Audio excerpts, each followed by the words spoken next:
Olá! Hoje começamos nosso programa Código de Honra tratando de um tema super interessante, novo, moderno e que provavelmente você vai entender mais a partir deste programa. Estamos falando do tema do Amicus Curiae. Hoje, para falar de Amicus Curiae, nós convidamos o Dr. Edgar Silveira Bueno Filho, ele que é ex-juiz do TRF da Terceira Região e também ex-professor da PUC de São Paulo de Direito Constitucional. Como vai, doutor Edgar? Tudo bem? Muito bem e muito satisfeito com o convite para falar sobre esse tema novo que é do Amicus Curiae. O que se entende por Amicus Curiae? Vamos explicar para nossos telespectadores. Então, o Amicus Curiae, Fabiana, é o seguinte, é um terceiro que pode participar em alguns processos com a finalidade de esclarecer a matéria sobre julgamento e colaborar com os juízes e com as partes para que a matéria em julgamento seja melhor estudada, melhor compreendida e melhor decidida. E por que a participação de um terceiro pode ser útil para um processo? Me dê um exemplo. Há causas, evidentemente que o Amicus Curiae não serve para qualquer tipo de causa. Serve, por exemplo, para uma ação de despejo por falta de pagamento, porque um terceiro dificilmente poderia trazer elementos de compreensão do tema que fossem necessários para um bom julgamento. Porém, há questões de natureza constitucional, especialmente, que muitas das vezes necessitam de um esclarecimento dada a especificidade do tema que está sendo tratado. No Brasil, pela primeira vez, se cuidou da participação do Amicus Curiae no processo de controle direto da constitucionalidade. Até 89, até 98, a participação, a intervenção de terceiros no processo de controle da constitucionalidade não era admitido. Só participavam do processo de controle da constitucionalidade as partes interessadas, ou seja, aquelas pessoas que a Constituição autoriza a propositura da ação direta de inconstitucionalidade e aquelas pessoas que a própria Constituição define como aquelas que vão defender a constitucionalidade do ato, tal como o advogado-geral da União. Pois bem, a lei cuja constitucionalidade está sendo discutida, muitas das vezes pode tratar de assuntos diferentes. Por exemplo, os campos eletromagnéticos produzidos pela transmissão de energia elétrica. É um tema muito específico e o conhecimento técnico desse assunto pode ou não ser relevante para que um tribunal decida se a lei que trata dessa matéria é ou não constitucional.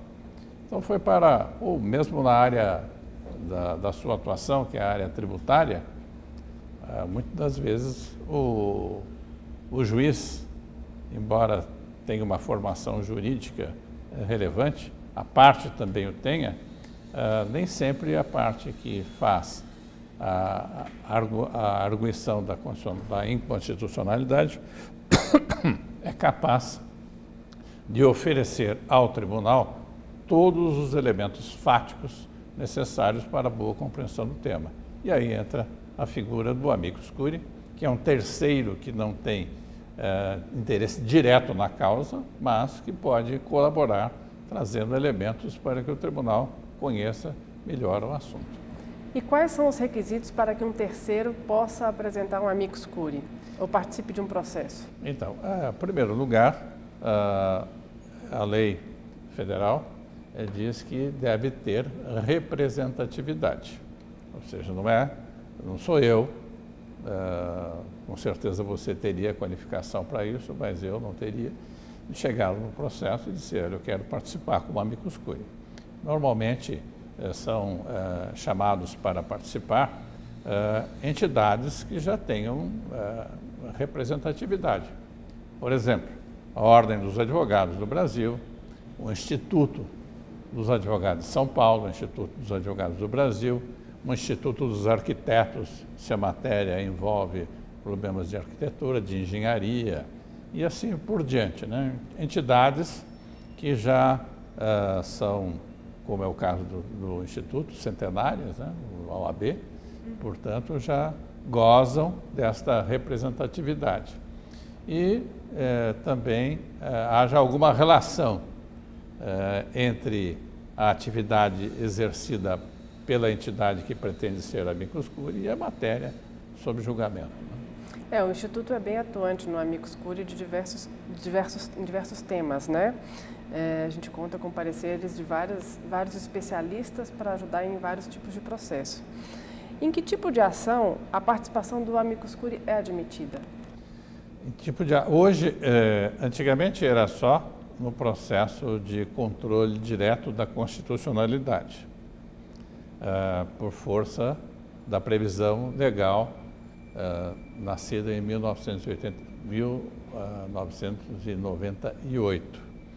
Hoje, o artigo 128 do Código de Processo Civil admite a participação do amicus curiae na mais variada gama de processos. Não há uma restrição quanto ao tema sob julgamento, como era no passado o questionamento da constitucionalidade da lei.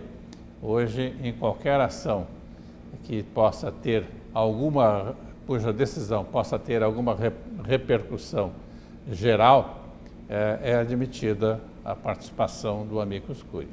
No passado, com a lei, só no Supremo Tribunal Federal, que é o órgão competente para julgar a ação direta de inconstitucionalidade, e agora até em primeira instância, em qualquer grau de jurisdição, desde que preenchidos os requisitos que a lei trata, né?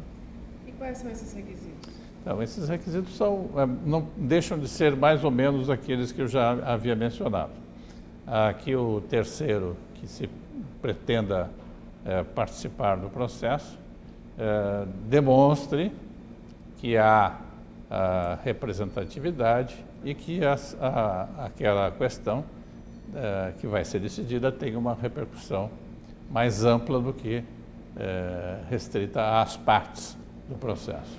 Então, hoje uma associação, uma entidade relativamente que tenha relevância, ela pode apresentar um amicus curiae num processo, mesmo na primeira instância. Exatamente. No momento inicial do processo, logo que ele se iniciou. Exatamente. Vamos imaginar, me ocorreu agora esta hipótese. Há uma disputa que todos nós conhecemos entre taxistas e motoristas do Uber. Certo. Então, esta é uma matéria. Se eu, taxista, propuser uma ação contra a entidade que explora o Uber, eu estarei em busca de uma decisão que vai me favorecer. Porém, esta decisão, evidentemente, ela pode formar precedentes que vão orientar o julgamento de outras ações semelhantes.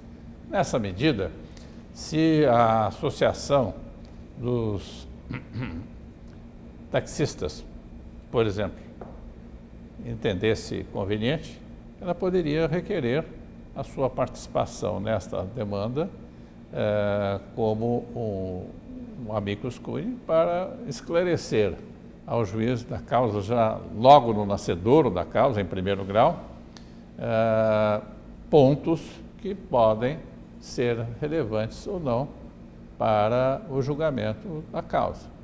E me dê um exemplo, já que o senhor está citando aí o caso do Uber e dos taxistas, que é uma coisa que pode começar agora, de uma ação que já terminou e que teve participação relevante do amicus curiae, que foi o amicus curiae imprescindível ali para a finalização daquele processo. Então,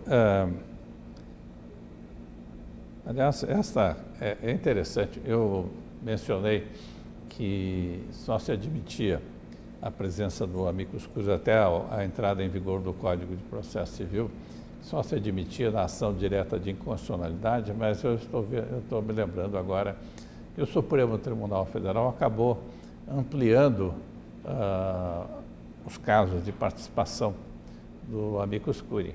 Isso se deu numa causa até que eu tive uma participação,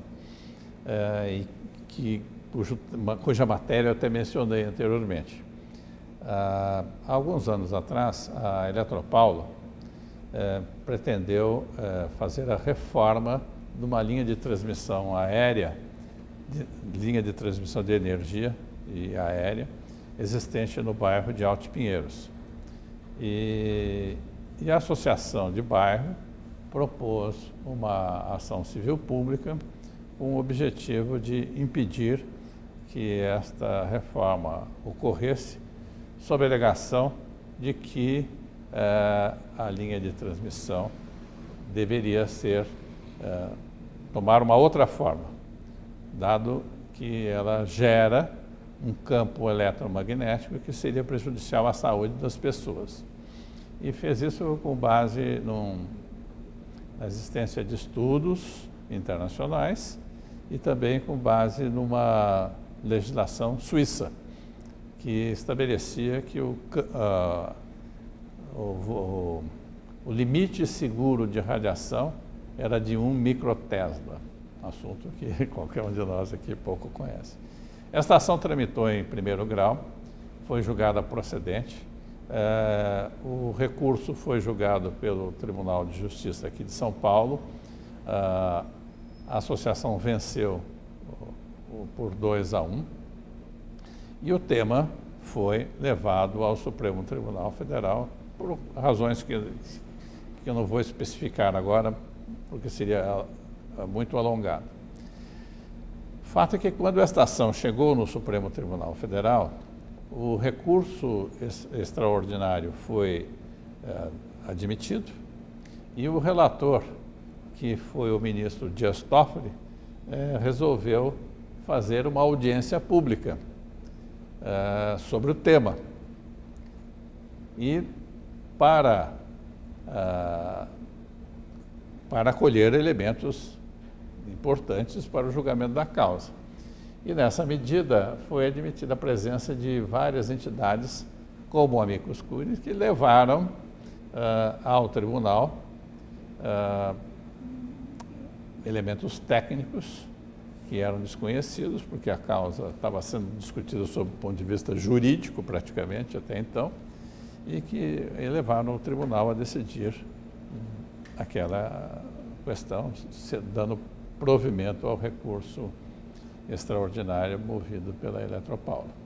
Além, evidentemente, das associações, entidades que participaram como amicus curiae, tanto de um lado como de outro, o Supremo também ouviu o depoimento de técnicos independentes que falaram, médicos, engenheiros, físicos, etc. Então, isso se democratizou o processo, que era restrito às partes, dado que a repercussão poderia ser ampla, pois se entendesse que aqui em São Paulo, na região de Alto Pinheiros, o limite a ser observado deveria ser de 1 microtesla, como o Tribunal de Justiça havia decidido, isso evidentemente que se expandiria para o Brasil inteiro, com repercussões econômicas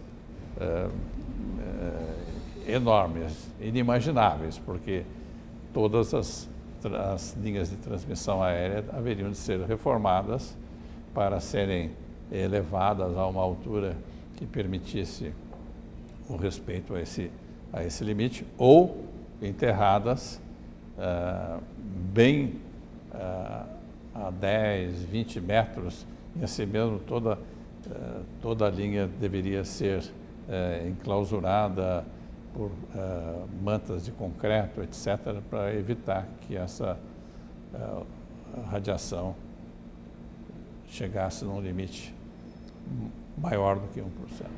Então foi imprescindível a participação do amicus curiae para que fosse auxiliar os ministros do STF a tomar uma determinada decisão. Exatamente. Certo. Chegou-se à conclusão de que os limites que são válidos internacionalmente e que eram respeitados pela Eletropaulo aqui em São Paulo eram limites suficientes para garantir a saúde das pessoas. Perfeito. E o Instituto do Amicus Curiae, ele surgiu na legislação brasileira baseado na legislação estrangeira ou... Sim. Como foi o surgimento dele na legislação brasileira? Uma das primeiras pessoas que escreveram sobre o Amicus Curiae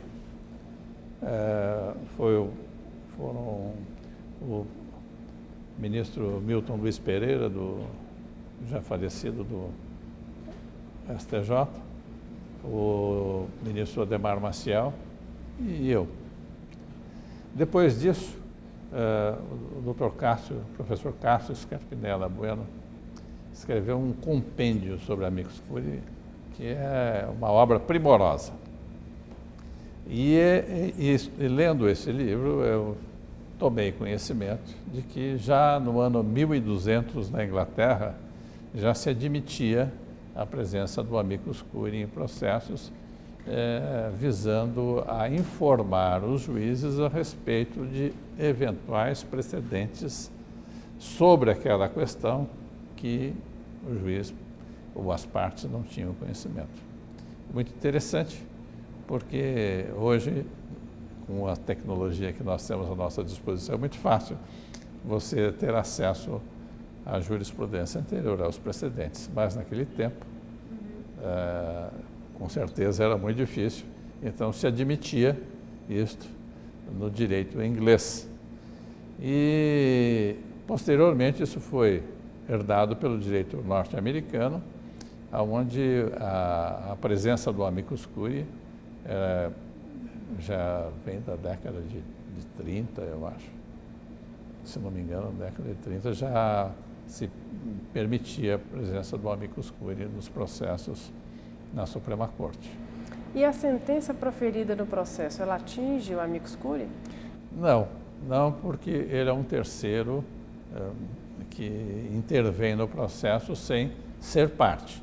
Então, as decisões, tanto no que diz respeito... Bom, na ação direta de inconstitucionalidade, de certa forma, atingia, porque se a ação fosse julgada improcedente, aquela lei que era questionada e que o Amicus Curiae poderia estar auxiliando no questionamento, ela seria julgada, ela seria válida, então as entidades acabariam sendo atingidas. Hoje, pela regra do Código de Processo Civil, não há nada dizendo que o Amicus Curiae seja atingido. E se intui que ele não deva mesmo ser atingido pelo fato dele ser um terceiro desinteressado, que vai lá apenas para municiar os juízes de elementos para que tenham uma melhor decisão. Uma dúvida.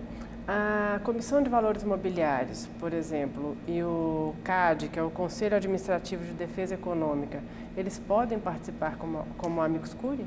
Na verdade, eles devem participar, porque as leis que regulamentam as atividades da CVM e do CAD, elas determinam que o juiz, no momento em que ele toma conhecimento de uma ação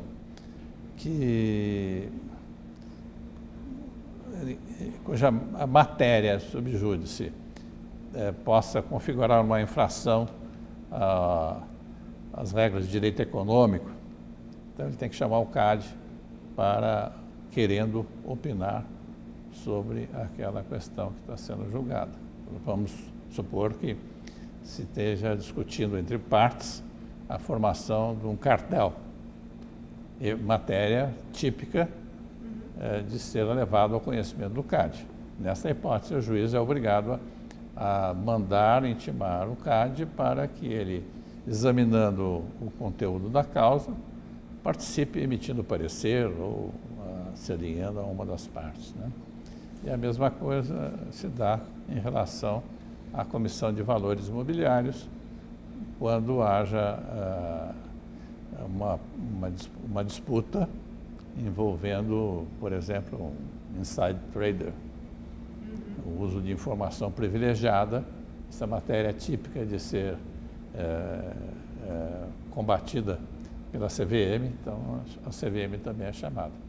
E há também o mesmo regulamento para o INPI, no que diz respeito a marcas, patentes, etc. Muito bem. Acho que sobre o Amicus Curiae, o tema é extremamente interessante, teríamos horas para falar aqui, mas nós temos um tempo limitado. Eu gostaria de aproveitar a sua participação no nosso programa para também contribuir com a formação dos jovens advogados, dos possíveis novos advogados. Uma pergunta que eu costumo fazer para os nossos entrevistados é sobre carreira. O senhor é um juiz aposentado do TRF da Terceira Região, então passou por uma carreira de magistratura por vários anos, né? E eu gostaria que o senhor falasse um pouco para os alunos de direito que hoje sonham em ser juiz, sonham em estar dentro de um TRF, como é a vida de um magistrado, que conselhos o senhor poderia dar para essas pessoas? Bem, os jovens tenham sempre em mente que o direito é um ramo da atividade humana excepcional para a realização, seja como advogado, seja como membro do Ministério Público e seja como magistrado. Talvez a atividade mais completa do direito seja do magistrado, porque ele tem a oportunidade de examinar uma questão sob o ponto de vista do autor e do réu e decidir qual dos dois tem o melhor direito. Isto não só no âmbito civil, como no âmbito penal. E o juiz tem que ser uma pessoa que, além da formação jurídica perfeita, além do rigor quanto à sua honestidade, ele tem que ser uma pessoa que julgue muito de acordo com a sua consciência e vendo no processo não uma mera questão jurídica, mas vendo no processo as partes que são autor, réu, como normalmente acontece.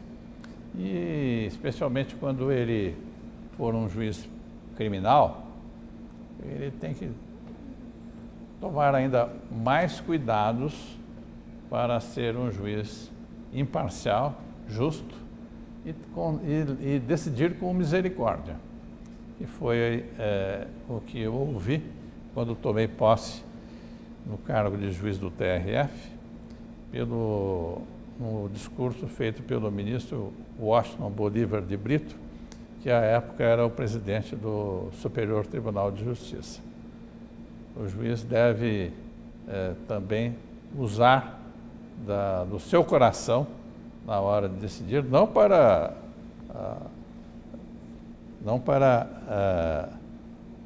absolver alguém ou punir mais gravemente alguém, mas sentir no seu coração que está fazendo justiça, seja para punir, seja para absolver alguém.